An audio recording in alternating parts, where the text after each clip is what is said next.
Mtazamaji, bila shaka hakuna mimi bila wewe, hakuna sisi bila wao, na hakuna mtazamaji bila sisi, na hakuna sisi bila mtazamaji. Mtazamaji, bila shaka ni mengi yamejiri, ni mengi tumekuandalia, ni mengi utayasikia, lakini sijui ni yapi utayapenda.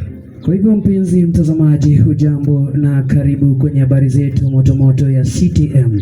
Leo ikiwa siku ya kipekee ya Ijumaa tarehe 10 mwezi wa 7 mwaka 2026. Mpenzi mtazamaji, tumekuanulia karamu ya habari zilizoiva zikafutika na sasa zinatua sebuleni kwako zikiwa bado zinatokota. Kabla hatujatumbukiza ncha ya ulimi kwenye mchuzi wa habari, tuchangamshe kidogo akili. Kazi kwako bwana. Wale waliokula wali wa wali waliwala wale waliokula wali wao. Je, umeweza kuifuatilia? Brian, tuonjeshe vidokezo. Mtazamaji, leo ikiwa ni siku ya Ijumaa, taarifa hizi ndizo tulizozipa kipaumbele. Kisa cha utumishi, mawaidha kwa kidato cha 4 vimbwende, na mwisho itakuwa na habari za michezo. Tupate habari kamili. Hatimaye wanafunzi wa shule ya wasichana ya utumishi wamerejea shuleni kwa awamu nyingine ya pili ya muhula huu. Wana kidato cha 4 walirejea siku ya Alhamisi wiki iliyopita, nao wana gredi ya 10 walirejea siku ya Jumatatu, huku wana kidato cha 3 wakirudi siku ya jana.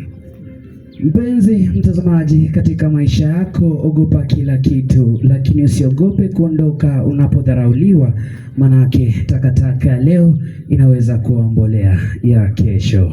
Na mtazamaji, baada ya taarifa hiyo tunapata doti kidogo ili kupata tundu la hewa na kunyoosha misuli, lakini usibanduke, kwani hivi punde tunarudi na ripoti maalum inayokata koo na kusisimua nyoyo. Kumbuka kuwa CTM ndiyo mhimili wa habari zako.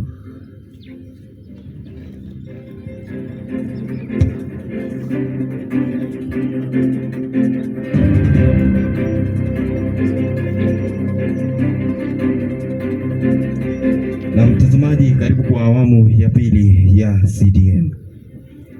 Kila Ijumaa katika runinga yetu ya CTM tunakuandalia vimbwende. Kwa hivyo mwanahabari wetu Collins Wafula ameweza kukuandalia vimbwende.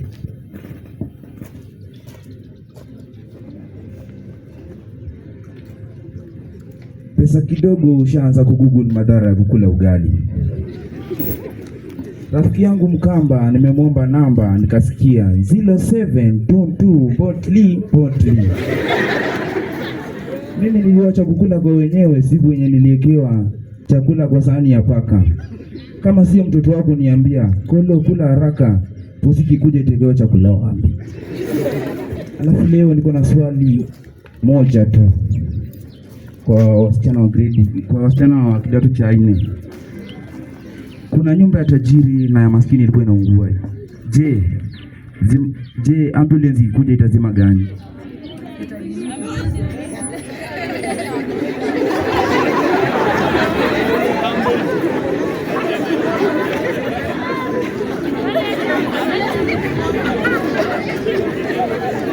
Ambulance haizimagi moto. Nimekuwa wako Collins Wafula, runinga ya CTM. Mtazamaji wetu, leo hii tumewaandalia wana kidato cha 4 mawaidha yatakayokuwa yakiwasaidia katika safari yao ya elimu. Ni fahari kubwa kwetu kuona jinsi mlivyokuwa na kujifunza. Safari yenu ya miaka 4 imekuwa ndefu, lakini sasa ni wazi kuwa wakati umeyoyoma. Kama wahenga walivyosema, wakati ni ukuta, ukishindana nayo utashindwa. Hakuna uwezo wa kurudisha siku nyuma. Wakati umeisha, sasa ni sisi kutumia kila sekunde iliyobaki vyema. Najua mnajihisi mmechoka na labda mna wasiwasi, lakini kumbukeni kuwa mbio za sakafuni huishia ukingoni. Mko hatua chache sana kabla ya kufikia ukingo wa ushindi wenu. Mtumieni vyema elimu yenu. Huu si wakati wa kukata tamaa, bali ni wakati wa kuweka mioyo yenu yote kwenye masomo yenu. Asiyekubali utumwa wa mwanafunzi hatakuwa bwana wa mwalimu. Juhudi mnazoweka leo, hata kama ni ngumu kiasi gani, ndizo zitakazowafanya muwe viongozi na wataalamu wa kesho. Sote tunaamini uwezo ulioko ndani yenu. Tulieni, someni kwa utaratibu na msaidiane katika masomo yenu, kwa sababu mvumilivu hula mbivu, na tuna uhakika matunda yenu yatakuwa matamu sana. Tunawatakia kila laheri katika maandalizi yenu ya mwisho na tunaombea mafanikio mema, na kumbukeni kuwa nidhamu pia ni moja ya funguo za maisha. Na Onyango, wataalamu wa afya wanasema wikendi ni muda wa kupumzika, lakini ukiona mtu ameshinda amelala kuanzia Ijumaa hadi Jumapili, huyo hapumziki, huyo anajifanyia mazoezi ya jinsi ya kuwa maiti. Pia wanasema chovya humaliza asali. Hakikisha wikendi hii haimalizi akiba ya mfuko wako. Mpenzi mtazamaji, hadi kufikia hapo tundu la hewa la CTM limefika kikomo kwa siku ya leo ya Ijumaa. Kumbuka methali yetu ya leo, mcheza kwao hutuzwa, lakini mcheza ulimi hupozwa. Nenda kachangamshe ulimi, nenda kile wikendi kwa amani, na ukumbuke taarifa hizi zimetoka moja kwa moja kutoka CTM katika shule ya Mtakatifu Columba. Sisi ni watangazaji wako mahiri. Asante kwa kuwa nasi na nikutakie siku na wikendi njema. Mimi ni Brian Onyango. Nami ni Nicholas Buayo.